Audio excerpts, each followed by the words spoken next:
নমস্কার বন্ধুরা, দেখো আজকে আমি তাল দিয়ে একটা রেসিপি বানাবো। বন্ধুরা, তাল দিয়ে অলরেডি আমি বেশ কয়েকটা রেসিপি ছেড়েছি। আজকে আবার একটা নতুন রেসিপি ছাড়বো, তার নাম তাল পাটালি। এবার তালটাকে চুলে আমি আটিটাকে একটু পিটিয়ে পিটিয়ে নিচ্ছি, কারণ এটা শক্ত তাল, তার জন্য। আর এতে একটুও জল দেওয়া যাবে না। এইভাবে আমার ঘষে ঘষে তালের কাইটাকে বের করে নেবে। এই তাল পাটালিতে কিন্তু খেতে কিন্তু অসাধারণ লাগে যদি এটা কায়দা করে একটু বানানো যায়।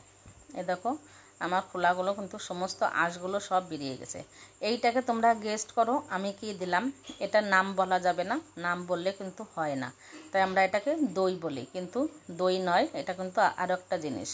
আর দিয়ে দিলাম নারকেল কুড়িয়ে একটু গুড় দিয়ে আমি নারকেলটাকে একটু কড়াইতে নেড়ে নিয়েছিলাম, একটু ভাজা গন্ধ হলে খেতে কিন্তু অসাধারণ লাগে।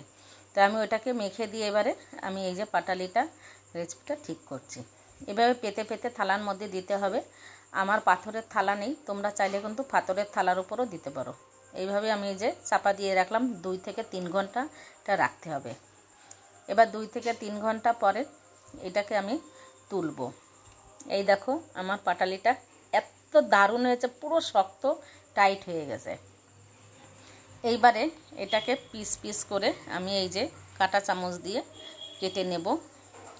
সুন্দর দারুণ দারুণ লাগে কিন্তু খেতে। তোমরা খেয়ে দেখো বন্ধুরা, এতে তো কিছুই লাগে না, সামান্য একটুখানি নারকেল আর ব্যাস ওই দইটাকে দিতে হবে। তোমরা গেস্ট করো ওইটা জিনিস কি দিলাম, আমরা ওটা নাম বলি না। যদি তোমরা জেনে থাকো তাহলে কমেন্ট বক্সে একটু লিখে জানাইও যেটা কি। এ দেখো খেতে কিন্তু অসাধারণ অসাধারণ, খেয়ে দেখবা। কাঁচা তালের পাটালি। এই যে আমার মামি খাচ্ছেন, দেখো এই যে আমার মামি খাচ্ছে, কি সুন্দর। খেতে দারুণ হয়েছে মামি বলছে, খেতে কিন্তু খুব সুন্দর হয়, সুস্বাদু একটা খাবার। তোমরা এরমভাবে করে খেয়ে দেখো, দারুণ লাগবে। যদি না খাও তাহলে মিস করবা কিন্তু এরকম একটা রেসিপি।